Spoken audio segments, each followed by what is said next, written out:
ਵਾਹਿਗੁਰੂ ਸਾਹਿਬ JIO. Majh ਮਹਲਾ ਤੀਜਾ। ਮੇਰਾ ਪ੍ਰਭ ਭਰਪੂਰ ਰਹਿਆ ਸਭ ਥਾਈ, ਗੁਰ ਪ੍ਰਸਾਦੀ ਘਰ ਹੀ ਮੈਂ ਪਾਈ। ਮੇਰਾ ਪ੍ਰਭ ਭਰਪੂਰ ਰਹਿਆ ਸਭ ਥਾਈ, ਗੁਰ ਪ੍ਰਸਾਦੀ ਘਰ ਹੀ ਮੈਂ ਪਾਈ। ਸਦਾ ਸਰੇਵੀ ਇਕ ਮਨ ਧਿਆਈ, ਗੁਰਮੁਖ ਸੱਚ ਸਮਾਵਣਿਆ। ਆਉ ਵਾਰੀ ਜਿਉ ਵਾਰੀ, ਜਗ ਜੀਵਨ ਮਨ ਵਸਾਵਣਿਆ। ਹਰ ਜਗ ਜੀਵਨ ਨਿਰਭਉ ਦਾਤਾ, ਗੁਰਮਤਿ ਸਹਿਜ ਸਮਾਵਣਿਆ।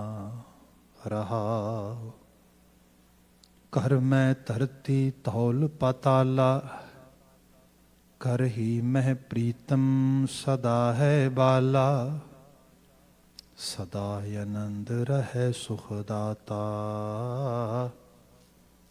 ਗੁਰਮਤਿ ਸਹਿਜ ਸਮਾਵਣਿਆ। ਕਾਇਆ ਅੰਦਰ ਹਉਮੈ ਮੇਰਾ, ਜੰਮਣ ਮਰਨ ਨ ਚੂਕੈ ਫੇਰਾ। ਗੁਰਮੁਖ ਹੋਵੈ ਸੋ ਹਉਮੈ ਮਾਰੇ, ਸੱਚੋ ਸੱਚ ਧਿਆਵਣਿਆ। ਕਾਇਆ ਅੰਦਰ ਪਾਪ ਪੁੰਨ ਦੋਇ ਭਾਈ, ਦੋਹੀਂ ਮਿਲ ਕੈ ਸ੍ਰਿਸ਼ਟ ਉਪਾਈ। ਦੋਵੇਂ ਮਾਰ ਜਾਏ ਇਕਤ ਕਰ ਆਵੈ, ਗੁਰਮਤਿ ਸਹਿਜ ਸਮਾਵਣਿਆ। ਕਰ ਹੀ ਮਾਹਿ ਦੂਜੈ ਭਾਇ ਅਨੇਰਾ, ਚਾਨਣ ਹੋਵੈ ਛੋੜੈ ਹਉਮੈ ਮੇਰਾ। ਪ੍ਰਗਟ ਸ਼ਬਦ ਹੈ ਸੁਖ ਦਾਤਾ, ਅਨ ਦਿਨ ਨਾਮ ਤੇ ਆਵਣਿਆ। ਅੰਤਰ ਜੋਤ ਪ੍ਰਗਟ ਪਾਸਾਰਾ, ਗੁਰ ਸਾਖੀ ਮਿਟਿਆ ਅੰਧਿਆਰਾ। ਕਮਲ ਬਿਗਾਸ ਸਦਾ ਸੁਖ ਪਾਇਆ, ਜੋਤੀ ਜੋਤ ਮਿਲਾਵਣਿਆ। ਅੰਦਰ ਮਹਿਲ ਰਤਨੀ ਭਰੇ ਭੰਡਾਰਾ, ਗੁਰਮੁਖ ਪਾਏ ਨਾਮ ਅਪਾਰਾ। ਗੁਰਮੁਖ ਵਣਜੇ ਸਦਾ ਵਪਾਰੀ, ਲਾਹਾ ਨਾਮ ਸਦ ਪਾਵਣਿਆ। ਆਪੇ ਵਥ ਰਾਖੈ ਆਪੇ ਦੇ, ਗੁਰਮੁਖ ਵਣਜਹਿ ਕੇਹੀ ਕੇ। ਨਾਨਕ ਜਿਸ ਨਦਰ ਕਰੇ ਸੋ ਪਾਏ, ਕਰ ਕਿਰਪਾ ਮਨ ਵਸਾਵਣਿਆ। ਆਪੇ ਵਥ ਰਾਖੈ ਆਪੇ ਦੇ, ਗੁਰਮੁਖ ਵਣਜੈ ਕੇਹੀ ਕੇ। ਨਾਨਕ ਜਿਸ ਨਦਰ ਕਰੇ ਸੋ ਪਾਏ, ਕਰ ਕਿਰਪਾ ਮਨ ਵਸਾਵਣਿਆ। ਵਾਹਿਗੁਰੂ ਜੀ ਕਾ ਖਾਲਸਾ, ਵਾਹਿਗੁਰੂ ਜੀ ਕੀ ਫਤਿਹ। ਜੁਗੋ ਜੁਗ ਅਟਲ ਸ਼ਬਦ ਸਤਿਗੁਰੂ, ਧੰਨ ਧੰਨ ਗੁਰੂ ਗ੍ਰੰਥ ਸਾਹਿਬ ਜੀ। ਗੁਰੂ ਪਾਤਸ਼ਾਹ ਜੀ ਦੀ ਅਪਾਰ ਬਖਸ਼ਿਸ਼, ਸ਼ਾਮ ਸਮੇਂ ਅਸੀਂ ਸਤਸੰਗਤ ਮਾਣ ਰਹੇ ਹਾਂ। ਲੜੀਵਾਰ ਗੁਰਬਾਣੀ ਵਿਆਖਿਆਨ ਵਿੱਚ ਮਾਝ ਰਾਗ ਦੀ ਰਚਨਾ ਸਾਨੂੰ ਪ੍ਰਾਪਤ ਹੈ। ਗੁਰੂ ਅਮਰਦਾਸ ਪਾਤਸ਼ਾਹ ਦੁਆਰਾ ਉਚਰਿਤ ਕੀਤੀ ਗਈ ਇਹ ਪਾਵਨ ਮੁਕਾਮੀ ਬਾਣੀ। ਲਗਾਤਾਰਤਾ ਨਾਲ ਵਿਚਾਰਦਿਆਂ ਹੋਇਆਂ ਇਸ ਪਾਵਨ ਸ਼ਬਦ ਦੇ ਅਸੀਂ ਸ਼ੁਰੂਆਤੀ 4 ਪਦੇ ਵਿਚਾਰੇ ਨੇ। 5 ਨੰਬਰ ਬੰਦ ਤੋਂ ਅੱਜ ਵਿਚਾਰ ਅੱਗੇ ਤੋਰਾਂਗੇ, ਪਰ ਹਮੇਸ਼ਾ ਦੀ ਤਰ੍ਹਾਂ ਇੱਕ ਸਰਸਰੀ ਨਜ਼ਰ ਰਹਾਉ ਦੇ ਪਦੇ ਤੇ। ਸਭ ਜ਼ਿਕਰ ਕਰਦੇ ਨੇ, ਹਉ ਵਾਰੀ ਜਿਉ ਵਾਰੀ, ਜਗ ਜੀਵਨ ਮਨ ਵਸਾਵਣਿਆ।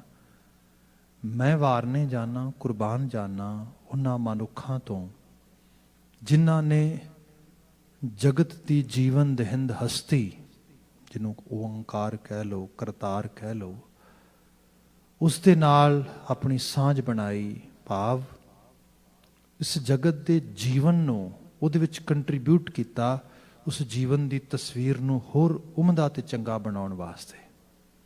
ਸੋ ਉਹ ਮਨੁੱਖ ਜਿਹੜੇ ਇਸ ਇਬਾਦਤ ਵਿੱਚ ਲੱਗੇ ਨੇ, ਇਸ ਭਗਤੀ 'ਚ ਲੱਗੇ ਨੇ, ਗੁਰੂ ਬਾਬਾ ਜੀ, ਗੁਰੂ ਅਮਰਦਾਸ ਸਾਹਿਬ ਕਹਿੰਦੇ ਮੈਂ ਉਹਨਾਂ ਦਾ ਸਤਿਕਾਰ ਕਰਦਾ, ਮੈਂ ਉਹਨਾਂ ਤੋਂ ਆਪਣੀ ਜਾਨ ਵਾਰਦਾ ਆ।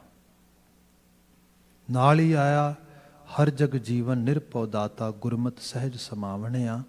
ਤੇ ਉਹ ਹਰੀ ਜਗਤ ਦਾ ਜੀਵਨ ਦਹਿੰਦ, ਉਹ ਦਾਤਾ ਨਿਰਭੈਤਾ ਦੀ ਦਾਤ ਵੰਡਦਾ ਹੈ। ਭਾਵ ਜੋ ਸ਼ਖਸ ਉਹਦੇ ਨਾਲ ਜੁੜ ਜਾਏਗਾ ਉਹ ਨਿਰਭਉ ਹੋ ਜਾਏਗਾ, ਜ਼ਿੰਦਗੀ ਦੇ ਭਉ ਲੈ ਜਾਣਗੇ। ਜੀਵਨ ਆਪਣੇ ਆਪ ਦੇ ਵਿੱਚ ਲਾਈਫ ਹੈਪਨਸ, ਜ਼ਿੰਦਗੀ ਚੱਲ ਰਹੀ ਹੈ। ਇਹਦੀ ਚਲਾਏ ਮਾਨਤਾ ਸਾਨੂੰ ਦੱਸ ਰਹੀ ਹੈ ਕਿ ਕਰਤਾਰ ਹਰ ਵਕਤ ਤੈਨੂੰ ਇੱਕ ਇੱਕ ਸਵਾਸ ਦੇ ਨਾਲ ਇਹ ਜੋ ਐਨਰਜੀ ਬਖਸ਼ ਰਿਹਾ ਹੈ, ਇਹਨੂੰ ਕਿਸੇ ਡਰ ਵਿੱਚ, ਕਿਸੇ ਖੌਫ, ਕਿਸੇ ਚਿੰਤਾ, ਕਿਸੇ ਭੈ ਵਿੱਚ ਨਹੀਂ ਗਵਾਉਣਾ, ਬਲਕਿ ਬੜੇ ਕਰੇਜਫੁਲ ਵੇ ਦੇ ਨਾਲ ਆਪਣੇ ਆਪ ਨੂੰ, ਸੰਸਾਰ ਨੂੰ ਮੰਨਣਾ ਤੇ ਜੀਣਾ ਹੈ। ਗੁਰੂ ਅਮਰਦਾਸ ਸਾਹਿਬ ਕਹਿੰਦੇ ਜਿਨ੍ਹਾਂ 'ਚ ਇਹ ਬਾਤ ਆ ਉਹ ਅਸਲ ਵਿੱਚ ਉਸ ਜਗਤ ਜੀਵਨ ਨਾਲ ਜੁੜੇ ਨੇ ਤੇ ਮੈਂ ਉਹਨਾਂ ਤੋਂ ਕੁਰਬਾਨ ਜਾ ਰਿਹਾ। ਗੁਰਮਤਿ ਸਹਿਜ ਸਮਾਵਣਿਆ। ਤੇ ਜੇ ਆਪਾਂ ਵਾਕਿਆ 'ਚ ਇਸ ਚੀਜ਼ ਨੂੰ ਅਡਾਪਟ ਕਰਨਾ ਆ, ਸਾਨੂੰ ਗੁਰੂ ਦੇ ਰਾਹ ਤੇ ਚੱਲਣਾ ਚਾਹੀਦਾ ਹੈ। ਫਿਰ ਸਹਿਜੇ ਹੀ ਅਸੀਂ ਇਸ ਚੀਜ਼ ਨੂੰ ਪ੍ਰਾਪਤ ਕਰ ਲਵਾਂਗੇ। ਇਹ ਰਹਾਉ ਦਾ ਬੰਦ ਸੀਗਾ। ਅਗਾਂ ਜੋ 5 ਨੰਬਰ ਪਦਾ ਹੈ, ਜਿਤ ਤੋਂ ਵਿਚਾਰ ਅਜ ਅੱਗੇ ਤੋਰਨੀ ਹੈ, ਸਭ ਜ਼ਿਕਰ ਕਰਦੇ ਨੇ। ਘਰ ਹੀ ਮਾਹੇ ਦੂਜੈ ਭਾਏ ਆਨੇਰਾ, ਚਾਨਣ ਹੋਵੈ ਛੋੜੈ ਹਉਮੈ ਮੇਰਾ। ਪਿੱਛੇ ਆਪਾਂ ਬਚਨ ਵਿਚਾਰ ਰਹੇ ਸੀਗੇ ਕਿ ਕਾਇਆ ਅੰਦਰ ਹਉਮੈ ਮੇਰਾ, ਜੰਮਣ ਮਰਨਾ ਚੁੱਕੇ ਫੇਰਾ। ਉਸ ਤੋਂ ਪਿੱਛੇ ਸੀਗਾ ਘਰ ਮੈਂ ਧਰਤੀ ਧੌਲ ਪਤਾਲਾ। ਇਸੇ ਘਰ ਦੇ 'ਚ ਧਰਮ ਹੈ ਜਿਹਨੇ ਸਾਰੀ ਕਾਇਨਾਤ ਨੂੰ ਥੰਮਿਆ, ਤੇਰੇ ਅੰਦਰ ਵੀ ਉਹ ਮੌਜੂਦ ਹੈ। ਪਰ ਬੰਦਾ, ਜਿਵੇਂ ਸਪੋਜ਼ ਸਿੰਪਲ ਲੈਵਲ ਤੇ ਬਾਤ ਕੀਤੀ ਜਾਏ ਕਿ ਜਿਵੇਂ ਆਪਾਂ ਆਪਣੇ ਅੰਦਰ ਝਾਤ ਮਾਰਦੇ ਹਾਂ, ਝਾਤ ਮਾਰਨ ਦਾ ਮਤਲਬ ਮਨ ਮੰਡਲ ਦੀ ਦੁਨੀਆ, ਜਿੱਥੇ ਜਿੰਨਾ ਕੁ ਸਾਡੇ ਕੋਲ ਅਸੀਂ ਅਵੇਅਰ ਹੈਗੇ ਹਾਂ ਤੇ ਜਿੰਨੀ ਕੁ ਅਸੀਂ ਆਪਣੀ ਕੰਸਨਟ੍ਰੇਸ਼ਨ ਜਿਹੜੀ ਹੈ ਉਸ ਪਾਸੇ ਨੂੰ ਲਿਜਾ ਕੇ ਇਕਾਗਰ ਚਿੱਤ ਹੋ ਕੇ ਉਹਨੂੰ ਐਕਸਪੀਰੀਅੰਸ ਕਰ ਸਕਦੇ ਹੈਗੇ ਆ। ਤੇ ਮੋਸਟਲੀ ਦੇਖਿਆ ਜਾਂਦਾ ਹੈ ਕਿ ਬੰਦੇ ਦੇ ਅੰਦਰ ਬਹੁਤ ਕੂੜ ਕਬਾੜ, ਬੜਾ, ਜਿਹਨੂੰ ਗੁਰੂ ਨਾਨਕ ਸਾਹਿਬ ਨੇ ਆਪਣੇ ਸ਼ਬਦਾਂ 'ਚ ਇਸ ਤਰ੍ਹਾਂ ਬਿਆਨ ਕੀਤਾ। ਮਹਾਰਾਜ ਕਹਿੰਦੇ ਕਿ ਮੈਂ ਆਪਣੇ ਆਪਣੇ ਮਨ ਦੀ ਹਾਲਤ ਦੱਸਦਾ ਹਾਂ। ਸ਼ਬ ਰੋਜ਼ ਗਸ਼ਤਮ ਦਰ ਹਵਾ ਕਰਦੇਮ ਬਦੀ ਖਿਆਲ। ਜਿੰਨਾ ਮੈਂ ਆਪਣੇ ਅੰਦਰ ਝਾਤ ਮਾਰਦਾ, ਮੈਨੂੰ ਪਤਾ ਲੱਗਦਾ ਹਰ ਚੜ੍ਹਦੇ ਦਿਨ ਦੇ ਨਾਲ ਬਦੀ ਭਰੀ ਜਾ ਰਹੀ ਹੈ, ਨੇਕੀ ਨਹੀਂ। ਬਦ ਖਿਆਲਤਾ, ਬੁਰਾ ਖਿਆਲ, ਬੁਰੀ, ਇਹ ਹਾਲਤ ਅੰਦਰ ਬਣਦੀ ਲੱਗੀ ਜਾ ਰਹੀ ਹੈ। ਸੋ ਜਦੋਂ ਬੰਦਾ ਆਪਣੇ ਅੰਦਰ ਦੀ ਉਸ ਬੁਰਿਆਈ ਨੂੰ, ਉਸ ਬਦੀ ਨੂੰ ਥੋੜਾ ਜਿਹਾ ਵੇਖਦਾ, ਐਕਸਪੀਰੀਅੰਸ ਕਰਦਾ ਆ, ਤੇ ਫਿਰ ਅਹਿਸਾਸ ਹੁੰਦਾ ਕਿ ਕਿੱਥੇ ਗੁਰੂ ਬਾਬਾ ਜੀ ਕਹਿ ਰਹੇ ਸੀਗੇ ਕਿ ਘਰ ਮੈਂ ਧਰਤੀ ਧੌਲ ਪਤਾਲਾ, ਘਰ ਹੀ ਮੈਂ ਪ੍ਰੀਤਮ ਸਦਾ ਹੈ ਬਾਲਾ। ਘਰ ਦੇ ਵਿੱਚ ਤੇ ਉਹ ਪ੍ਰੀਤ ਕਰਨ ਵਾਲਾ ਅਕਾਲ ਪੁਰਖ ਵਾਹਿਗੁਰੂ ਵਸਦਾ ਆ। ਜਾਂ ਅਸੀਂ ਲਿਟਰਲੀ ਤੌਰ ਤੇ ਬਾਣੀ ਸ਼ਬਦ ਪੜ੍ਹਦੇ ਹਾਂ, ਕੰਚਨ ਕਾਇਆ ਕੋਟ ਗੜ ਵਿੱਚ ਹਰ ਹਰ ਸਿੱਧਾ ਰਾਮ ਰਾਜੇ। ਇੱਕ ਕੰਚਨ ਰੂਪੀ ਕਾਇਆ ਹਰੀ ਦਾ ਕੋਟ ਆ, ਉਹ ਵਿੱਚ ਹੀ ਬੈਠਾ ਆ, ਹਰ ਹਰ ਸਿੱਧਾ, ਉਹਦੀ ਵਿੱਚ ਸਿੱਧੇ ਤੌਰ ਤੇ ਸਿਧਾਈ ਮਾਨਤਾ ਉਹਦੀ ਮੌਜੂਦਗੀ ਹੈ। ਤੇ ਸਾਨੂੰ ਤੇ ਲੱਗਦਾ ਵੀ ਬਦੀ ਦਾ ਸਾਰੇ ਦਾ ਸਾਰਾ ਘਰ ਆ ਅੰਦਰ, ਤੇ ਸਭ ਜਿਹੜੀ ਹੈ ਜਿਹਨੂੰ ਕਿਹਾ ਜਾਏ ਕਿ ਬਦਫੈਲੀ ਤੋਂ ਬਿਨਾਂ ਕੁਝ ਹੈ ਹੀ ਨਹੀਂਗਾ, ਉਹੀ ਚੀਜ਼ ਫੈਲ ਰਹੀ ਅੰਦਰ। ਗੁਰੂ ਮਹਾਰਾਜ ਨੇ ਬਿਆਨ ਕੀਤਾ ਇਹਦਾ ਕਾਰਨ ਹੈ ਘਰ ਹੀ ਮਾਹੇ ਦੂਜਾ ਭਾਏ ਹਨੇਰਾ। ਕਿਉਂਕਿ ਅਸੀਂ ਸਹੀ ਨੂੰ ਅਡਾਪਟ ਕਰਨ ਦੀ ਬਜਾਏ ਗਲਤ ਵਾਲੇ ਪਾਸੇ ਤਰਜੀਹ ਦੇ ਰਹੇ ਹਾਂ, ਇਸ ਕਰਕੇ ਸਾਡੇ ਅੰਦਰ ਹਨੇਰਾ ਵੱਧ ਰਿਹਾ ਹੈ। ਹਨੇਰੇ ਕਰਕੇ ਸਾਨੂੰ ਸਹੀ ਰੂਪ 'ਚ ਆਪਣੇ ਆਪੇ ਦੀ ਸਮਝ ਨਹੀਂ ਪੈ ਰਹੀ। ਇਹਨੂੰ ਹੋਰ ਸਰਲ ਕਰ ਲਿਆ ਜਾਏ, ਘਰ ਹੀ ਮਾਹੇ ਦੂਜਾ ਭਾਏ ਹਨੇਰਾ। ਇਸੇ ਘਰ ਦੇ ਵਿੱਚ ਜਿਹਦੇ 'ਚ ਸਭ ਕੁਝ ਆ, ਦੂਜੇ ਪਾਏ ਸਹੀ ਅਪਰੋਚ ਨਾ ਅਡਾਪਟ ਹੋਣ ਕਰਕੇ ਸਾਨੂੰ ਹਨੇਰਾ ਅਤੇ ਅਗਿਆਨਤਾ, ਅਮੂੜਤਾ ਉਹ ਮਿਲ ਰਹੀ ਹੈ। ਅਸੀਂ ਉਹਦੇ ਨਾਲ ਆਪਣੇ ਆਪ ਨਾਲ ਦੋ ਚਾਰ ਹੋ ਰਹੇ ਹਾਂ। ਸਪੋਜ਼ ਇਹਨੂੰ ਸਿੰਪਲ ਕਰੀਏ, ਜਿਵੇਂ ਅਸੀਂ ਪੰਜਾਬ ਦੀ ਫਿਜ਼ਾ ਵਿੱਚ ਰਹਿੰਦੇ ਹਾਂ ਜਾਂ ਉਹਦੇ ਨਾਲ ਜੁੜੇ ਹੋਏ ਹਾਂ, ਉੱਥੋਂ ਦੀ ਜਿਹੜੀ ਰੀਅਲ ਜਿਹੜੀਆਂ ਪ੍ਰੋਬਲਮਸ ਨੇ, ਜੇ ਉਹਨਾਂ ਨੂੰ ਐਡਰੈਸ ਕੀਤਾ ਜਾਏ, there are multiple level problems we are facing. ਪਰ ਐਕਚੁਅਲ ਲੈਵਲ ਤੇ ਜਿਹੜੀ ਸਭ ਤੋਂ ਪਹਿਲੀ ਬੁਨਿਆਦੀ ਸਮੱਸਿਆ ਹੈ ਉਹ ਇਹ ਆ ਰਹੀ ਹੈ ਕਿ ਅਸੀਂ ਕਿਸੇ ਸੁਪਰਸਟੀਸ਼ੀਅਸ ਹੱਲ ਨੂੰ ਲੱਭਣਾ ਚਾਹ ਰਹੇ ਹਾਂ ਵੀ ਕੋਈ ਬਾਹਰੋਂ ਆਏ ਸਾਡਾ ਸਾਰਾ ਕੁਝ ਠੀਕ ਕਰ ਜਾਏ। ਹਕੀਕਤ ਇਹ ਹੈ ਸਮੱਸਿਆ ਸਾਡੀ ਹੈ, ਹੱਲ ਵੀ ਅਸਾਂ ਕਰਨੀ ਹੈ। ਇਹੋ ਚੀਜ਼ ਫਿਰ ਸਾਡੇ ਆਪਣੀ ਬਿਲਕੁਲ ਨਿੱਜੀ ਜ਼ਿੰਦਗੀ 'ਚ ਆ ਜਾਏ। ਬੰਦਾ ਅੱਜ ਦੇ ਮਾਹੌਲ ਵਿੱਚ ਵੀ ਦੇਖੋਗੇ ਤੁਸੀਂ ਬਾਬੇ, ਔਜੇ, ਪਾਮ ਰੀਡਰਸ, ਸੋ ਕਾਲਡ ਜਿਹੜੇ ਖਾਸ ਕਰਕੇ ਐਸਟਰੋਲੋਜਰਸ ਵਗੈਰਾ ਹੈਗੇ ਨੇ, ਐਸਟਰੋਲੋਜੀ ਵਗੈਰਾ ਜਿਹੜੀ ਚੱਲ ਰਹੀ ਹੈ, ਸਭ ਵਾਸਤੂ ਸਭ ਇਹ ਕਿੱਥੋਂ ਆ ਰਿਹਾ? ਕਿਉਂਕਿ ਬੰਦੇ ਹੰਟ ਕਰ ਰਹੇ ਇਹਨਾਂ ਨੂੰ, ਲੱਭ ਰਹੇ। ਮੈਂ ਸਾਖੀ ਰੂਪ ਵਿੱਚ ਇੱਕ ਬਿਆਨ ਕਰਾਂ ਬਾਤ, ਤੇ ਸਾਨੂੰ ਤਵਾਰੀਖ 'ਚੋਂ ਪਤਾ ਲੱਗਦਾ ਕਿ ਗੁਰੂ ਅਰਜਨ ਸਾਹਿਬ ਗੱਦੀ ਆਸੀਨ ਹੋ ਗਏ ਤੇ ਘਰ ਦੇ 'ਚ ਬਾਬਾ ਪ੍ਰਿਥੀ ਚੰਦ ਇਹਨਾਂ ਦੇ ਵੱਡੇ ਬ੍ਰਦਰ ਜਿਹੜੇ ਸੀਗੇ ਉਹ ਚਾਹੁੰਦੇ ਸੀਗੇ ਕਿ ਗੱਦੀ ਮੈਨੂੰ ਮਿਲੇ, ਪਰ ਗੱਦੀ ਤੇ ਅਧਿਕਾਰੀ ਨੂੰ ਮਿਲੇਗੀ, ਭਾਵ ਜਿਹੜਾ ਉਸ ਜੋਤ ਨੂੰ ਉਸ ਲੈਵਲ ਤੇ ਕੈਰੀ ਕਰ ਗਿਆ, ਇਨਲਾਈਟਡ ਹੋ ਗਿਆ। ਗੁਰੂ ਰਾਮਦਾਸ ਸਾਹਿਬ ਪਿਤਾ ਸੀਗੇ, ਉਹਨਾਂ ਨੇ ਗੁਰੂ ਦੇ ਰੋਲ ਨੂੰ ਤਰਜੀਹ ਦਿੰਦਿਆਂ ਹੋਇਆਂ ਗੁਰੂ ਅਰਜਨ ਸਾਹਿਬ ਨੂੰ ਗੱਦੀ ਬਿਰਾਜਿਤ ਕਰ ਦਿੱਤਾ। ਬਾਬਾ ਪ੍ਰਿਥੀ ਚੰਦ ਜੀ ਬੜੇ ਨਾਰਾਜ਼ ਹੋਏ। ਤਵਾਰੀਖ 'ਚ ਪੜ੍ਹਦੇ ਹਾਂ, ਬੜੇ ਉਹਨਾਂ ਨੇ ਪ੍ਰਯਾਸ ਵੀ ਕੀਤੇ, ਐਫਰਟ ਵੀ ਕੀਤੀ, ਲੋਕਾਂ ਨੂੰ ਕਹਿ ਦਿਆਂ ਕਿ ਨਹੀਂ ਨਹੀਂ ਮੈਂ ਗੁਰੂ ਆਏ ਤੇ ਵੈਸੇ ਫੇਕ ਹੈ, ਇਸ ਕਿਸਮ ਦੇ ਨਾਲ ਚੀਜ਼ ਹੈ। ਅਲਟੀਮੇਟਲੀ ਜਿੱਥੇ ਸੱਚ ਆ, ਜਿਵੇਂ ਭਾਈ ਗੁਰਦਾਸ ਜੀ ਨੇ ਬਿਆਨ ਕਰਦੇ ਵੀ ਦੀਪਕ ਪੈ ਆਵਤ ਪਤੰਗ ਪ੍ਰੀਤ ਰੀਤ ਲਗ, ਜਿਹੜਾ ਜਿੱਥੇ ਦੀਵਾ ਬਲਦਾ ਹੋਏ ਉੱਥੇ ਪਤੰਗਾ ਆਪਣੇ ਆਪ ਉਡਾਰੀ ਮਾਰ ਕੇ ਪਹੁੰਚ ਜਾਏ, ਭਾਵੇਂ ਸਾਰੇ ਦਰਵਾਜ਼ੇ ਬੰਦ ਕਰ ਦਿਓ। ਮਤਲਬ ਇਹ ਕਿ ਦੀਪਕ ਦੇ ਉੱਤੇ ਪਤੰਗੇ ਗੁੰਜਾਰ ਪਾਉਂਦੇ ਹੋਏ ਪਹੁੰਚਣਗੇ। ਸੋ ਜਿੱਥੇ ਗੁਰੂ ਜੋਤ ਆ ਉੱਥੇ ਅਲਟੀਮੇਟਲੀ ਜਗਿਆਸੂ ਸੱਜਣ ਲੋਕ ਆਉਣਗੇ, ਉਹ ਆਮਦ ਹੋ ਗਈ ਉਸ ਤਰੀਕੇ ਦੇ ਨਾਲ। ਹੁਣ ਉਹਨਾਂ ਦੀ ਪੇਸ਼ ਨਹੀਂ ਕੋਈ ਜਾ ਰਹੀ, ਪਰ ਡੇ ਬਾਈ ਡੇ ਉਹ ਟਰਾਈ ਕਰ ਰਹੇ ਨੇ ਆਪਣੀ। ਉਹਦੇ ਜਿੱਥੋਂ ਤੱਕ ਵੀ ਆਇਆ ਕਿ ਆਪ ਨੂੰ ਸ਼ਾਇਦ ਪੰਜਾਬ ਦੀ ਫਿਜ਼ਾ ਵਿੱਚ ਜੇ ਤੁਸੀਂ ਦੇਖਦੇ ਹੋ ਤੇ ਕਈ ਵਾਰ ਅਸੀਂ ਜਦੋਂ ਕਿਸੇ ਨਾਲ ਦੁਸ਼ਮਣੀ ਪਾਲਦੇ ਹੋਈਏ ਜਾਂ ਸ਼ਰੀਕੇਬਾਜ਼ੀ 'ਚ ਖਾਸ ਕਰਕੇ ਅਸੀਂ ਫਿਰ ਲੋਅਰ ਤੋਂ ਲੋਅਰ ਲੈਵਲ ਤੇ ਵੀ ਆ ਜਾਂਦੇ ਹਾਂ। ਇੱਥੇ ਕੀ ਹੋਇਆ, ਗੁਰੂ ਅਰਜਨ ਸਾਹਿਬ ਦੇ ਭਰਜਾਈ ਨੇ ਬੀਬੀ ਅਮਰੋ ਜੀ, ਤੇ ਜਦੋਂ ਗੁਰੂ ਅਰਜਨ ਸਾਹਿਬ ਨੇ ਆਪਣੇ ਮਹਿਲਾਂ ਵਿੱਚੋਂ ਤਿਆਰ ਹੋ ਕੇ ਸਵੇਰੇ ਗੁਰੂ ਦਰਬਾਰ ਵਾਸਤੇ ਨਿਕਲਣਾ, ਤੇ ਉਹਨਾਂ ਨੇ ਜਾਂ ਆਪ ਜਾਂ ਕਿਸੇ ਘਰ ਦੀ ਹੋਰ ਸੇਵਾਦਾਰਨੀ ਦੀ ਜਾਂ ਡਿਊਟੀ ਲਾ ਦੇਣੀ, ਉਹਨੂੰ ਕਹਿ ਦੇਣਾ ਕਿ ਸਾਰੇ ਘਰ ਦਾ ਕੂੜਾ ਇਕੱਠਾ ਕਰਕੇ ਉੱਤੇ ਅਟਾਰੀ ਤੇ ਚਬਾਰੇ ਦੇ ਉੱਤੇ ਇਕੱਠਾ ਕਰਕੇ ਬੈਠ ਜਾ ਤੂੰ। ਜਦੋਂ ਗੁਰੂ ਅਰਜਨ ਸਾਹਿਬ ਨਿਕਲਣ ਲੱਗਣ ਤੋਂ ਕੂੜਾ ਸੱਟ ਦੇਣਾ, ਸਾਰੇ ਕੱਪੜੇ ਜਿਹੜੇ ਨੇ ਉਹਨਾਂ ਦੇ ਕੂੜੇ ਨਾਲ ਭਰ ਜਾਣੇ। ਗੁਰੂ ਅਰਜਨ ਸਾਹਿਬ ਨੂੰ ਕਈ ਵਾਰੀ ਵਾਪਸ ਜਾਣਾ ਪੈਣਾ, ਦੁਬਾਰਾ ਫਿਰ ਬਸਤਰ ਚੇਂਜ ਕਰਨੇ, ਇਸ਼ਨਾਨ ਕਰਨਾ। ਇਹ ਕਿਰਿਆ ਕਿੰਨਾ ਸਮਾਂ ਚੱਲਦੀ ਰਹੀ। ਆਖਰਕਾਰ ਸੰਗਤਾਂ ਨੂੰ ਪਤਾ ਲੱਗਾ, ਸਿੱਖਾਂ ਸੇਵਕਾਂ ਨੂੰ ਪਤਾ ਲੱਗਾ। ਉਹਨਾਂ ਕਿਹਾ ਕੈਸਾ ਮਤਲਬ ਜਿਹਨੂੰ ਕਿਹਾ ਜਾਏ ਕਿ ਬਹੁਤ ਭਦਸਨਾ ਯੋਗ ਕਰਮ ਹੈ, ਐਸਾ ਕਰਮ ਵੀ ਕੋਈ ਕਰਦਾ ਹੈਗਾ। ਖੈਰ ਗੁਰੂ ਅਰਜਨ ਸਾਹਿਬ ਉਹ ਰੂਹ ਨੇ ਜਿਨ੍ਹਾਂ ਬਾਰੇ ਭੱਟਾਂ ਨੇ ਖੁਦ ਇਹ ਬਚਨ ਕਿਹਾ ਵੀ ਤੈਂ ਜਨਮਤ ਗੁਰਮਤ ਬ੍ਰਹਮ ਪਛਾਣਿਓ। ਜਨਮ ਜਾਤ ਬ੍ਰਹਮ ਰੂਪ ਆ, ਮਤਲਬ ਜਿਹਦੀ ਲੈ ਤਾਲ ਦੇ ਵਿੱਚ ਅਕਾਲ ਪੁਰਖ ਵਾਹਿਗੁਰੂ ਆਪ, ਉਹਦੀ ਆਮਦ, ਉਹਦੀ ਮੌਜੂਦਗੀ ਹੈ। ਤੇ ਸੱਚ ਵੀ ਹੈ। ਮਹਾਰਾਜ ਆਪ ਸਾਰੇ ਗੁਰੂ ਗ੍ਰੰਥ ਸਾਹਿਬ ਨੂੰ ਆਡਿਟ ਕਰਾਉਂਦੇ ਨੇ, ਕੰਪਾਈਲ ਕਰਾਉਂਦੇ ਨੇ, ਹਜ਼ਾਰਾਂ ਹਜ਼ਾਰਾਂ ਸ਼ਬਦ ਆਪ ਰਚਦੇ ਨੇ। ਹੁਣ ਐਸੀ ਹਸਤੀ, ਐਸੇ ਸਤਿਗੁਰੂ ਪਾਤਸ਼ਾਹ ਜਿਨ੍ਹਾਂ ਦੇ ਹਰ ਵਕਤ ਗੁਰਬਾਣੀ ਦਾ ਇਹ ਪਹਿਰਾ ਆ ਹਰ ਰੂਪ ਦੇ ਵਿੱਚ, ਜਿਨ੍ਹਾਂ ਨੂੰ ਕਿਹਾ ਗਿਆ ਸੀਗਾ ਕਿ ਬਾਣੀ ਕੇ ਬੋਹਿਤ ਨੇ ਉਹ। ਕਿਤੇ ਇੱਕ ਦਿਨ ਸਿੱਖਾਂ ਸੇਵਕਾਂ 'ਚ ਬੈਠੇ ਨੇ ਗੁਰੂ ਸਾਹਿਬ, ਤੇ ਇੱਕ ਸਿੱਖ ਸੇਵਕ ਨੇ ਗੁਰੂ ਅਰਜਨ ਸਾਹਿਬ ਨੂੰ ਕਿਹਾ, ਪਾਤਸ਼ਾਹ ਹੈ ਤੇ ਛੋਟਾ ਮੂੰਹ ਤੇ ਵੱਡੀ ਗੱਲ, ਪਰ ਇੱਕ ਸੇਵਕ ਹੋਣ ਦੇ ਨਾਂ ਤੇ, ਸਿੱਖ ਹੋਣ ਦੇ ਨਾਂ ਤੇ ਇੱਕ ਬੇਨਤੀ ਕਰਨ ਲੱਗਾ। ਪਾਤਸ਼ਾਹ ਜੋ ਅਸੀਂ ਸੁਣਿਆ ਆ ਤੁਹਾਡੇ ਵੱਡੇ ਭਰਜਾਈ ਬੀਬੀ ਅਮਰੋ ਜੀ, ਬੀਬੀ ਕਰਮੋ ਜੀ ਜੋ ਕਰ ਰਹੇ ਨੇ ਇਹ ਠੀਕ ਨਹੀਂ ਗਾ। ਤੁਸੀਂ ਇੱਕ ਕੰਮ ਕਰੋ, ਆਪਣੀ ਜ਼ਬਾਨ ਤੋਂ ਕੁਝ ਕਹਿ ਦਿਓ, ਬਸ ਇੰਨਾ ਹੀ ਬੜਾ ਆ। ਤੁਸੀਂ ਕੁਝ ਕਿਹਾ ਨਹੀਂ ਤੇ ਇਹਨਾਂ ਦਾ ਕੁਝ ਵੀ ਨਹੀਂ ਰਹਿਣਾ। ਐਸਾ ਐਕਟ ਕਰਦੇ ਨੇ, ਮਤਲਬ ਤੁਸੀਂ ਕੋਈ ਸਰਾਪ ਦੇ ਦਿਓ, ਇਹੋ ਜਿਹੀ ਗੱਲ ਕਰ ਦਿਓ। ਗੁਰੂ ਅਰਜਨ ਸਾਹਿਬ ਹੱਸ ਪਏ ਤੇ ਹੱਸ ਕੇ ਕਹਿਣ ਲੱਗੇ, ਸਿੱਖ ਜੀ ਇਹੋ ਹੀ ਤੇ ਕੰਮ ਨਹੀਂ ਕਰਨੇ, ਬਲਕਿ ਇਹਨਾਂ ਕੰਮਾਂ ਤੋਂ ਟਿਕਾਣਾ ਲੋਕਾਂ ਨੂੰ। ਗੁਰੂ ਸਾਹਿਬ ਕਹਿੰਦੇ ਇਹ ਕੰਮ ਨਹੀਂ ਕਰਨੇ।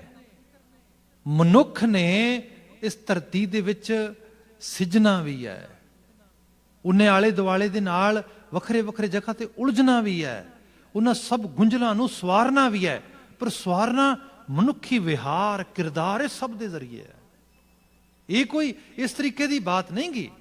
ਮਾਫੀ ਮੰਗਾਂਗਾ ਮੈਂ, ਅਸੀਂ ਮਨੁੱਖ ਲੋਕ ਜਿਹੜੇ ਆ ਇਹੋ ਜਿਹੇ ਬੰਦੇ ਬੈਟਰੀਆਂ ਲੈ ਕੇ ਟਾਰਚ ਲੈ ਕੇ ਲੱਭ ਰਹੇ ਆ, ਕੋਈ ਮਿਲ ਜੇ, ਕੋਈ ਮੇਰੇ ਹੱਕ 'ਚ ਕੋਈ ਫਤਵਾ ਦੇ ਦੇ, ਕੋਈ ਮੇਰੇ ਦੁਸ਼ਮਣ ਦੇ ਖਿਲਾਫ ਫਤਵਾ ਦੇ ਦੇ, ਗੱਲ ਬਣ ਜਾਏਗੀ। ਸੋ ਇਹ ਸਾਰੀ ਚੀਜ਼ ਜਿਹੜੀ ਏ ਅਸੀਂ ਦੂਜਾ ਰਾਹ ਲੱਭ ਰਹੇ ਹਾਂ। ਤਾਂ ਦੂਜਾ ਰਾਹ ਲੱਭਣ ਕਰਕੇ ਜਾਂ ਤੇ ਬੰਦਾ ਲਿਟਰਲੀ ਤੌਰ ਤੇ ਤੁਰ ਪਿਆ ਇਸ ਪਾਸੇ, ਜਾਂ ਅਜੇ ਵੇਟ ਕਰ ਰਿਹਾ ਵੀ ਕੋਈ ਨਾ ਇਹੋ ਜਿਹਾ ਮਾਹੌਲ ਬਣੇਗਾ, ਸਮਾਂ ਬਣੇਗਾ। ਜਿਹੜੀ ਆਪਣੀ ਅਸਲ ਪ੍ਰੋਬਲਮ ਹੈ ਉਹਨੂੰ ਐਡਰੈਸ ਕਰਨ ਲਈ ਤਿਆਰ ਨਹੀਂਗਾ। ਗੁਰੂ ਸਾਹਿਬ ਕਹਿੰਦੇ ਸਚਿਆਰ ਹੋ, ਸੱਚ ਤੇ ਪਹਿਰਾ ਦੇ, ਜੋ ਅਸਲ ਇਸ਼ੂ ਹੈ ਉਹਨੂੰ ਐਡਰੈਸ ਕਰ, ਉਹਨੂੰ ਈਮਾਨਦਾਰੀ ਨਾਲ ਐਕਸੈਪਟ ਕਰ, ਮਨ ਸਵੀਕਾਰ ਉਸ ਚੀਜ਼ ਨੂੰ। ਆਪ ਦੇਖੋਗੇ, ਮੈਂ ਸਿੰਪਲ ਐਗਜ਼ਾਮਪਲ ਹੋਰ ਕਰਦੇ ਹਾਂ, ਜਿਵੇਂ ਸਾਡੇ ਰਹਿਣ ਸਹਿਣ, ਆਰ ਖੁਰਾਕ ਅਤੇ ਸਾਡੇ ਕੁਝ ਬਾਡੀ ਦੇ ਕੈਮੀਕਲ ਚੇਂਜਸ ਦੇ ਨਾਲ ਕਈ ਵਾਰੀ ਡਿਫਰੈਂਟ ਇਸ਼ੂ ਸਾਨੂੰ ਆ ਜਾਂਦੇ ਨੇ, ਜਿਵੇਂ ਡਾਇਬਟੀਜ਼ ਵਗੈਰਾ ਲੋਕਾਂ ਨੂੰ ਕਈ ਵਾਰੀ ਏਜ ਦੇ ਵੱਖਰੇ ਪੜਾਅ ਦੇ ਉੱਤੇ ਆ ਕੇ ਸਟ੍ਰਾਈਕ ਕਰਦੀ ਹੈ। ਇਹਦੇ ਬਾਬਤ ਕਿਹਾ ਗਿਆ ਹੈ ਕਿ ਜਦੋਂ ਕੋਈ ਇਹੋ ਜਿਹਾ ਹਾਲਾਤ ਬਣਨ ਤੇ ਬੰਦਾ ਸਭ ਤੋਂ ਪਹਿਲਾਂ ਤੇ ਐਕਸੈਪਟ ਕਰੇ ਵੀ yes I have a issue. ਇਹ ਇੱਕ ਪੋਜ਼ਿਟਿਵ ਮਾਈਂਡ ਸੈਟ ਕ੍ਰੀਏਟ ਕਰੇਗਾ। Second, I have to address it. Third, ਉਹਦੇ ਵਾਸਤੇ ਮੈਨੂੰ ਕੋਈ ਸਟ੍ਰੈਟਜੀ ਚਾਹੀਦੀ ਹੈ। ਉਹ ਮੇਰਾ ਫੂਡ ਚੇਂਜਸ ਹੋਣਗੇ, ਮੇਰੀ ਜਿਹੜੀ ਹੈ ਐਕਟੀਵਿਟੀਜ਼, ਐਕਸਰਸਾਈਜ਼ ਵਗੈਰਾ ਹੋਣਗੀਆਂ, ਮੇਰੀ ਮੈਡੀਸਿਨ ਹੋ, ਇਹ ਸਭ ਚੀਜ਼ਾਂ ਨੇ। ਜਦੋਂ ਬੰਦਾ ਇਹ ਸਾਰੇ ਦੇ ਬਜਾਏ ਡਿਨਾਇਲ ਕਰੀ ਜਾ, ਨਹੀਂ ਐਕਚੁਅਲੀ ਨਾ ਉਹ ਡਾਕਟਰ ਨੂੰ ਭੁਲੇਖਾ ਲੱਗ ਗਿਆ, ਉਸ ਦਿਨ ਮੈਂ ਨਾ ਮਿੱਠਾ ਉਸ ਹਫ਼ਤੇ ਜ਼ਿਆਦਾ ਖਾ ਲਿਆ ਸੀ, ਬਲੱਡ ਵਰਕ ਹੋਇਆ ਤਾਂ ਕਰਕੇ, ਇਸ ਤਰੀਕੇ ਨਾਲ ਲਗਾਤਾਰ ਕਰੀ ਜਾਏਗਾ, ਅੰਦਰ ਦੇ ਕੈਮੀਕਲ ਹੋਰ ਖਰਾਬ ਹੋਣਗੇ। ਇਹ ਹੈ ਦੂਜਾ ਪਾਏ। ਸਹੀ ਰੂਪ ਵਿੱਚ ਉਹਨੂੰ ਐਡਰੈਸ ਕਰਨ ਦੀ ਬਜਾਏ ਬੰਦਾ ਲੌਸਟ ਹੋ ਗਿਆ ਆ। ਗੁਰੂ ਮਹਾਰਾਜ ਕਹਿੰਦੇ ਹਕੀਕਤ ਇਹ ਹੈ, ਘਰ ਹੀ ਮਾਹੇ ਦੂਜਾ ਪਾਏ ਆਨੇਰਾ।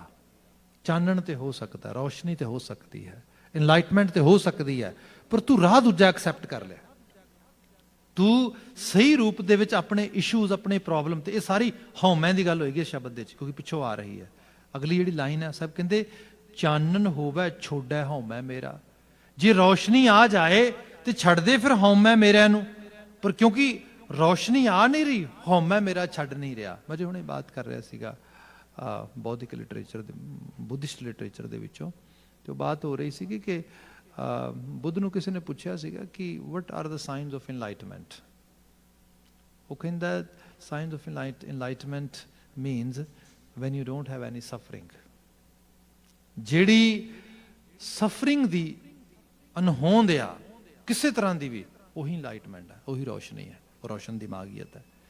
ਜਿੱਥੇ ਬੰਦੇ ਦੇ ਸੁਰਤ ਵਿੱਚ ਅਜੇ ਸਪੋਜ਼ ਕਰੋ ਕਿ ਅਜੇ ਉਹਦੇ ਜੀਵਨ ਵਿੱਚ ਸਫਰਿੰਗ ਚੱਲ ਰਹੀ ਹੈ, ਅਜੇ ਉਹ ਰੌਸ਼ਨੀ ਤੋਂ ਦੂਰ ਹੈ। ਮਤਲਬ ਜਿਵੇਂ ਸਾਹਿਬ ਨੇ ਬਾਣੀ 'ਚ ਕਿਹਾ ਸੀਗਾ, ਅਕਲ ਇਹ ਨਾ ਆਖੀਏ ਅਕਲ ਕਵਾਈਏ ਬਾਦ। ਬੰਦਾ ਬਹੁਤ ਅਕਲ ਵਾਲਾ ਆ, ਸਿਆਣਾ ਆ, ਇਹਦਾ ਮਤਲਬ ਇਹ ਨਹੀਂ ਕਿ ਉਹ ਬਾਦ ਵਿਵਾਦ ਤੇ ਝਗੜੇ ਮੁਫਾਦ ਤੇ ਆਪਣੇ ਆਪ ਨੂੰ ਪ੍ਰੂਵ ਕਰਨ ਤੇ ਐਫਰਟ ਪਾਈ ਜਾ ਰਿਹਾ ਹੈਗਾ। ਇਹ ਹਉਮੈ ਹੈ, ਇਹ ਮਾਰੇਗੀ। ਜਸਟੀਫਾਈ ਕਰੀ ਜਾਏਗਾ ਆਪਣੇ ਆਪ ਨੂੰ, ਨਾ, ਬਲਕਿ ਐਕਸੈਪਟ ਕਰ ਜੋ ਚੀਜ਼ਾਂ ਆਲੇ ਦੁਆਲੇ ਹੋ ਰਹੀਆਂ ਉਹ ਸਾਰੇ ਦੇ ਵਿੱਚ, ਤੇ ਫਿਰ ਰੌਸ਼ਨ ਦਿਮਾਗ ਹੋ ਕੇ ਉਹਨਾਂ ਨੂੰ ਪ੍ਰੋਪਰਲੀ ਐਡਰੈਸ ਕਰ। ਇੱਥੇ ਗੁਰੂ ਮਹਾਰਾਜ ਗੁਰੂ ਅਮਰਦਾਸ ਸਾਹਿਬ ਕਹਿੰਦੇ ਚਾਨਣ ਹੋਵੇ ਛੋੜੈ ਹਉਮੈ ਮੇਰਾ, ਪ੍ਰਗਟ ਸ਼ਬਦ ਹੈ ਸੁਖਦਾਤਾ। ਪ੍ਰਗਟ ਸ਼ਬਦ, ਇੱਥੇ ਪ੍ਰਗਟ ਸ਼ਬਦ ਦਾ ਮਤਲਬ ਹੈ ਹੁਕਮ ਨੂੰ ਸਮਝਣ ਦੀ ਜਾਚ ਆ ਜਾਣੀ। ਤੇ ਇਹ ਹੁਕਮ ਹੈ, ਇਹ ਕੁਦਰਤ ਦੇ ਜ਼ਰਰੇ ਜ਼ਰਰੇ 'ਚ ਮੌਜੂਦ ਹੈ, ਸਾਨੂੰ ਉਹਦੇ ਅਕੋਰਡਿੰਗਲੀ ਆਪਣੇ ਆਪ ਜੀਵਨ ਨੂੰ ਢਾਲਣ ਦੀ ਬਾਤ ਬਾਣੀ ਕਹਿ ਰਹੀ ਹੈ। ਹੁਣ ਸਪੋਜ਼ ਕਰੋ ਕਿ ਜਿੱਦੀਆ ਹੋਣਾ, ਹਉਮੈ ਜਿੱਦ ਦਾ ਵੀ ਨਾਂ ਆ, ਜਿਹੜਾ ਬੰਦਾ ਜਦੋਂ ਬਹੁਤ ਢੀਠਤਾ ਦੇ ਰੂਪ 'ਚ ਆ ਜਾਂਦਾ, ਉਹ ਕਹਿੰਦਾ ਰਜਿਸਟਰੀ ਕਰੀ ਜਾਂਦਾ, ਸਾਹਮਣੇ ਸਭ ਕੁਝ ਹੋ ਰਿਹਾ, ਮਤਲਬ ਜਿਵੇਂ ਪੱਥਰ ਦੀ ਵਾਲ 'ਚ ਸਿਰ ਮਾਰ ਰਿਹਾ ਲਗਾਤਾਰ, ਇਸ ਰੂਪ ਦੇ। ਅਹੰਗ ਬਿਰਤੀ ਇਹ ਹੈ, ਆਪਣੇ ਆਪੇ ਨੂੰ ਸਮਝਣਾ ਨਹੀਂ, ਸਿਚੁਏਸ਼ਨ ਨੂੰ ਸਮਝਣਾ ਨਹੀਂਗਾ। ਗੁਰੂ ਮਹਾਰਾਜ ਬਿਆਨ ਕਰਦੇ, ਸਭ ਕਹਿੰਦੇ ਪ੍ਰਗਟ ਸ਼ਬਦ ਹੈ ਸੁਖਦਾਤਾ। ਜਿੱਦਨ ਉਸ ਹੁਕਮ ਨੂੰ ਸਮਝਣ ਦੀ ਸਮਰੱਥਾ ਆ ਗਈ, ਉਹੀ ਅਸਲ 'ਚ ਸੁਖ ਦਾ ਦਾਤਾ ਹੋ ਨਿਬੜੇਗਾ। ਅਨਦਿਨ ਨਾਮ ਤੇ ਆਵਣਿਆ, ਐਸੇ ਬੰਦੇ ਦੀ ਜਾਤ ਇਹ ਜਾਚ ਇਹ ਹੈ, ਉਹ ਹਰ ਵਕਤ ਪ੍ਰਭੂ ਦੇ ਨਾਮ ਵਿੱਚ ਆਪਣੇ ਆਪ ਨੂੰ ਜੋੜ ਦੇਗਾ। ਹੁਣ ਅੱਗੇ ਸ਼ਬਦਾਂ 'ਚ ਦੀ ਫਰਦਰ ਵਿਆਖਿਆ, ਅੰਤਰ ਜੋਤ ਪ੍ਰਗਟ ਪਾਸਾਰਾ। ਅੰਤਰ ਜੋਤ ਪ੍ਰਗਟ ਪਾਸਾਰਾ, ਜਿਹਦਾ ਸਾਰਾ ਪਸਾਰਾ ਪਸਰਿਆ ਹੋਇਆ ਹੈ, ਉਹ ਜੋਤ ਕਿਤੇ ਹੋਰ ਨਹੀਂ, ਸਾਡੇ ਅੰਦਰ ਆ। मैं जिवें बात की कि बंदा बाहरों किसी सुपरनैचुरल पावर ਨੂੰ ਲੱਭ ਕੇ ਕਿਸੇ ਓਝੇ ਨੂੰ ਲੱਭ ਕੇ ਕੁਝ ਇਹੋ ਜਿਹੀਆਂ ਚੀਜ਼ਾਂ ਨਾਲ ਟ੍ਰੀਟਮੈਂਟ ਕਰਦਾ ਆ। ਅੱਜ ਸਾਡੇ ਕੋਲ ਹੋਲਿਸਟਿਕ ਹੀਲਿੰਗ ਪ੍ਰੋਗਰਾਮ ਆ ਰਹੇ ਨੇ ਵੈਸਟਰਨ ਵਰਲਡ ਦੇ ਵਿੱਚ ਸਾਇੰਟੀਫਿਕ ਸਾਈਡ ਤੋਂ। ਉਹ ਕਹਿ ਰਹੇ ਨੇ ਸਾਡੇ ਆਪਣੇ ਅੰਦਰ ਇਤਨੀ ਐਬਿਲਿਟੀ ਆ, ਅਸੀਂ ਕਿਸੇ ਵੀ ਚੀਜ਼ ਨੂੰ ਹੀਲ ਕਰ ਸਕਦੇ ਹਾਂ। ਇੱਕ ਬੜਾ ਸ਼ਖਸ ਹੈਗਾ, ਨਾਮ ਬੜਾ ਪੜ੍ਹਿਆ ਜਾ ਰਿਹਾ ਅੱਜ ਕੱਲ੍ਹ ਨਾਰਥ ਅਮਰੀਕਾ ਦੇ ਵਿੱਚ। ਉਹ ਆਪਣੇ ਅੰਦਰ ਦੀ ਦੁਨੀਆ ਨਾਲ ਆਤਮ ਸਾਥ, ਜਿਹਨੂੰ ਕਹਿ ਲਓ ਕਿ ਸਪਿਰਿਚੁਅਲ ਲੈਵਲ 'ਤੇ ਆਪਣੇ ਆਪ 'ਚ ਅੰਗੇਜ ਕਰ ਲਿਆ ਉਹਨੇ।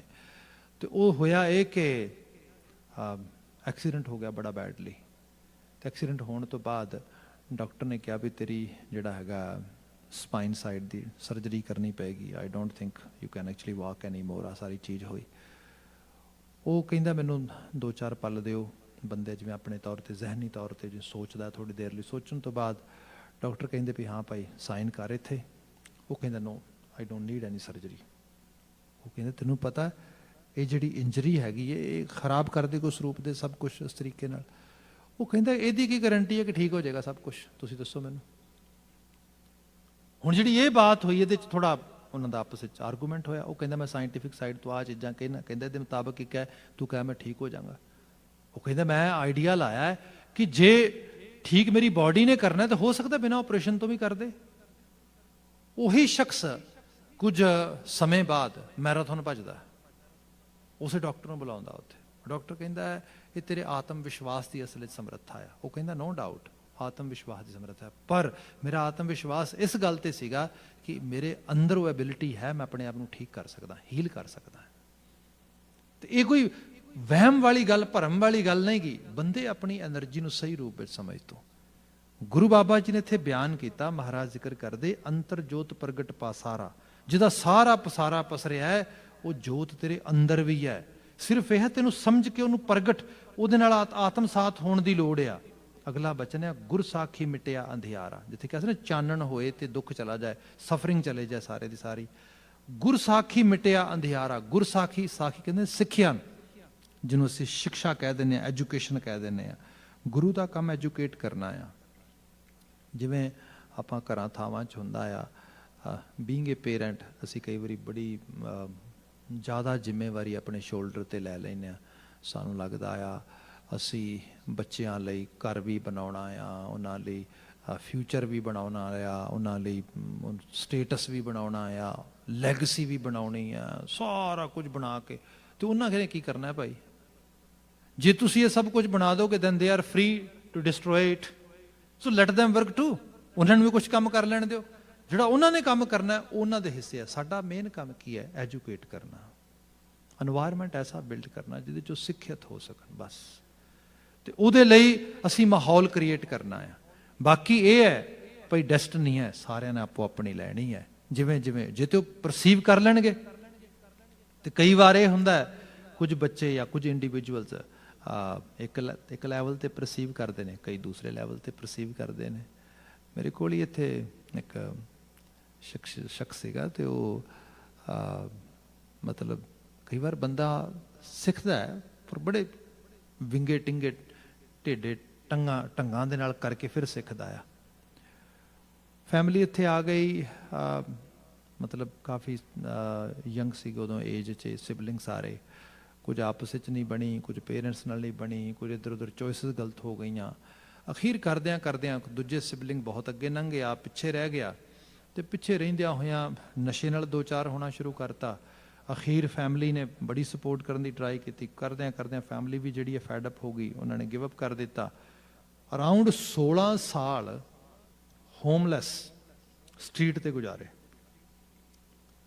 ਇਸ ਤਰੀਕੇ ਦਾ ਜੀਵਨ ਜਿਹੜਾ 1-2 ਸਾਲ ਨਹੀਂ 16 ਸਾਲ ਐਸਾ ਜੀਵਨ ਬਤੀਤ ਹੋਇਆ। ਅਜੇ ਏਜ ਇੰਨੀ ਜ਼ਿਆਦਾ ਨਹੀਂ ਸੀ, around he was in his 36 or 37।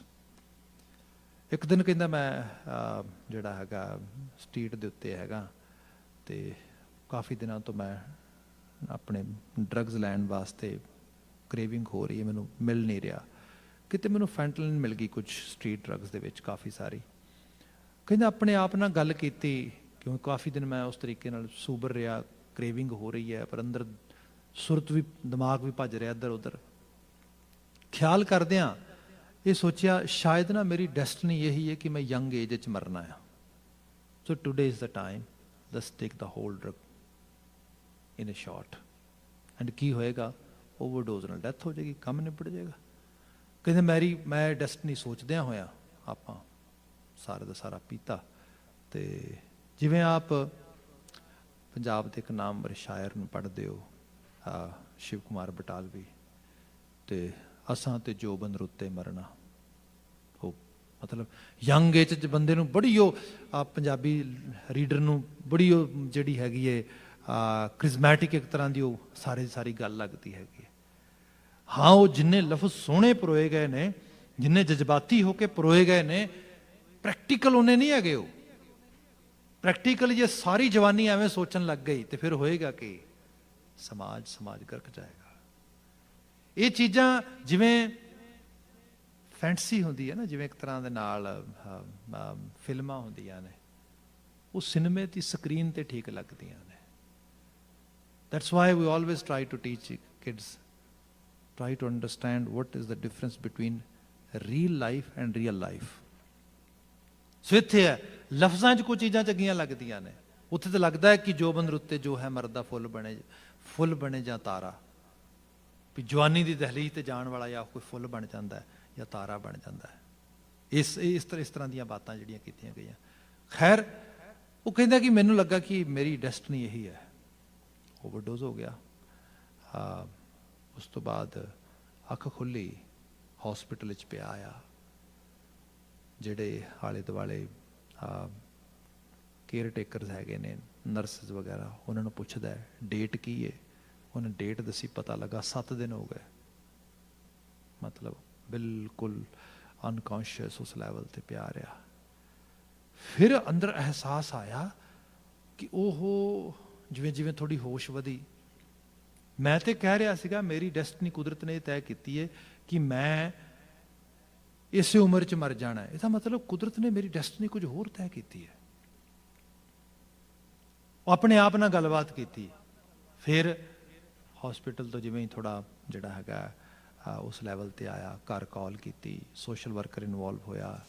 ਫਿਰ ਕਹਿੰਦੇ ਕਿ ਮੈਂ ਘਰ ਵਾਪਸੀ ਚਾਹੁੰਦਾ। ਘਰ ਵਾਲਿਆਂ ਨੇ ਅੱਗੋਂ ਜਵਾਬ ਦਿੱਤਾ, please don't give us fake hope, we are done with it. ਬੜਾ ਹੋ ਗਿਆ ਹੁਣ, ਅਸੀਂ ਆਲਮੋਸਟ ਭੁੱਲ ਚੱਲੇ ਹਾਂ ਤੈਨੂੰ, ਵਾਸਤਾ ਰੱਬ ਦਾ, ਦੂਰ ਰਹੋ ਸਾਡੇ ਤੋਂ, ਹੁਣ ਦੁਬਾਰਾ ਹੋਪ ਨਾ ਦੇ।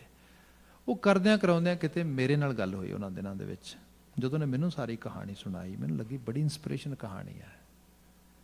ਵਾਕਿਆ 'ਚ ਇਸ ਲਈ ਇਹ ਬਾਤ ਹੈ ਤੇ ਇੱਕ ਚਾਂਸ ਜ਼ਰੂਰ ਦੇਣਾ ਚਾਹੀਦਾ ਹੈਗਾ। ਮੈਂ ਥੋੜਾ ਮੀਡੀਏਟਰ ਦਾ ਰੋਲ ਅਦਾ ਕੀਤਾ। ਖੈਰ, ਲੌਂਗ ਸਟੋਰੀ ਸ਼ਾਰਟ, ਉਸ ਬੱਚੇ ਦੀ ਵਾਪਸੀ ਹੋਈ ਬੜੀ ਜ਼ਬਰਦਸਤ, ਜੋ ਸੋਚੀ ਵੀ ਨਹੀਂ ਸੀ ਜਾ ਸਕਦੀ। ਜਿਹੜਾ ਗੁਰੂ ਸਾਹਿਬ ਨੇ ਜਿਹੜਾ ਬਚਨ ਲਿਖਿਆ ਨਾ, ਗੁਰ ਸਾਖੀ ਮਿਟਿਆ ਅੰਧਿਆਰਾ, ਸਿੱਖਿਆ ਗੁਰੂ ਦਿੰਦਾ ਆ, ਪਰ ਇਹ ਹੈ ਕੋਈ ਕਿਵੇਂ ਪਰਸੀਵ ਕਰਦਾ, ਕੋਈ ਕਿਵੇਂ ਪਰਸੀਵ ਕਰਦਾ ਆ। ਹਰ ਦੁੱਖ ਹਰ ਸੁੱਖ ਗੁਰੂ ਦੱਸ ਰਿਹਾ ਹੈ, ਤੈਨੂੰ ਸਿਖਾਉਣ ਵਾਸਤੇ ਆ ਰਿਹਾ, ਤੈਨੂੰ ਦੱਸਣ ਵਾਸਤੇ ਆ ਰਿਹਾ। ਪਰਸੀਵ ਕਰ ਉਹਨੂੰ। ਸਿਰਫ ਸਿੱਖਿਆ ਲਫ਼ਜ਼ਾਂ 'ਚ ਨਹੀਂ ਹੁੰਦੀ, ਇਕੱਲਿਆਂ 'ਚ। ਇਹ ਵੀ ਚੀਜ਼ ਆ। ਅਗਲਾ ਬਚਨ ਲਿਖਿਆ ਮਹਾਰਾਜ ਨੇ, ਸਾਹਿਬ ਕਹਿੰਦੇ ਕਮਲ ਵਿਗਾਸ ਸਦਾ ਸੁਖ ਪਾਇਆ, ਜੋਤੀ ਜੋਤ ਮਿਲਾਵਣਿਆ। ਕਮਲ ਵਿਗਾਸ, ਅੰਦਰ ਕੌਲ ਦਾ ਫੁੱਲ ਖਿੜ ਗਿਆ। ਹੁਣ ਕੌਲ ਦਾ ਫੁੱਲ ਖਿੜਨਾ, ਮੈਂ ਕਿਹਾ ਬਦੀ ਨਾਲ ਭਰਿਆ ਹੋਇਆ ਅੰਦਰ ਹੈ। ਬਦੀ ਨਾਲ ਭਰੇ ਹੋਏ ਅੰਦਰ ਦੇ ਵਿੱਚ ਬੰਦਾ ਬਦੀ ਸਾਰੀ ਸਾਫ਼ ਤੇ ਨਹੀਂ ਕਰ ਸਕਦਾ। ਜੇ ਉੱਥੇ ਕਿਤੇ ਸਵੈਂਪ ਹੁੰਦੇ ਨੇ, ਵੱਡੇ ਵੱਡੇ ਦਲਦਲ ਹੁੰਦੀ ਹੈ, ਚਾਰ ਚੁਪੇਰੇ ਜਿਹੜਾ ਹੈਗਾ ਉਹ ਬੜਾ ਸਮੈਲੀ ਮੱਡ ਪਿਆ ਹੁੰਦਾ ਸਾਰਾ, ਉਹ ਦੇਖੋ ਸਾਫ਼ ਤੇ ਨਹੀਂ ਹੋ ਸਕਦਾ। ਹਾਂ, ਇਹ ਜ਼ਰੂਰ ਹੋ ਸਕਦਾ ਉਹਦੇ 'ਚ ਕੌਲ ਦੇ ਫੁੱਲ ਉੱਗ ਜਾਣ, ਉਹਨਾਂ ਨੂੰ ਬੰਦਾ ਅਟੈਂਸ਼ਨ ਪੇ ਕਰੇ। ਲੋਕੀ ਵੱਡੇ ਵੱਡੇ ਸਵੈਂਪ ਜਿਹੜੇ ਇਹੋ ਜਿਹੀਆਂ ਦਲਦਲ ਵਾਲੀਆਂ ਜਗ੍ਹਾ ਨੇ, ਉਹ ਵੇਖਣ ਲਈ ਜਾਂਦੇ। ਇਹੋ ਜਿਹੀਆਂ ਲੇਕਸ ਕਾਹਦੇ ਵਾਸਤੇ? ਕਿਉਂਕਿ ਉੱਥੇ ਗੰਦਗੀ ਹੈ, ਉੱਥੇ ਮੱਡ ਆ। ਨਾ, ਕਿਉਂਕਿ ਉੱਥੇ ਕੌਲ ਦੇ ਫੁੱਲ ਨੇ।